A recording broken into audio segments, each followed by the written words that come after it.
પધારો મારે આંગણીએ આજે ઠાકોરજી પધાર્યા મારે આંગણીએ આજે ઠાકોરજી પધાર્યા મારે આંગણીએ આજે લાલજી પધાર્યા મારે આંગણીએ આજે લાલજી પધાર્યા મારે આંગણીએ આજે ઠાકોરજી પધાર્યા મારે આંગણીએ આજે ઠાકોરજી પધાર્યા મારે આંગણીએ આજે લાલજી પધાર્યા મારે આંગણીએ આજે લાલજી પધાર્યા મારે આંગણીએ આજે ઠાકોરજી પધાર્યા મારે આંગણીએ આજે લાલજી પધાર્યા મારે આંગણીએ આજે ઠાકોરજી પધાર્યા મારે આંગણીએ બોલ શ્રી કૃષ્ણ કનૈયા લાલ કી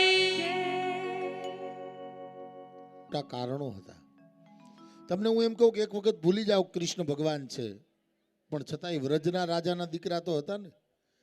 એ કોઈ ગરીબ ને ત્યાં જન્મ એને નહોતો લીધો. એમના આંગણે 9 લાખ ગાયો દૂધતી હતી, અને જેમના આંગણે 9 લાખ ગાયો દૂધતી હોય એને કોકની આ માખણ લેવા જવાની જરૂર ન પડે, પણ છતાંય માખણ ચોરી કરતા હતા. શું કામ? કેમ કે જ્યારે જ્યારે ગોપીઓ માખણ ઉતારે ત્યારે આંખોના અશ્રુની સંગાથે ગોપીઓ એમ કહે કે પ્રભુ આમાંથી એક કોળીઓ જમી લેશો ને તો અમારું જીવન સાર્થક થઈ જશે. આ મનોરથને પરિપૂર્ણ કરવા કૃષ્ણ માખણ લેવા જતા હતા. કોઈ બહુ સરસ વ્રજવાસીએ કહ્યું છે કે અપને નૈનો કે ઇશારે સે સારી દુનિયા કો નાચ નચાવે, તાહી આહિર કી છોહરિયા છછિયા પર ચાચ કો નાચ નચાવે.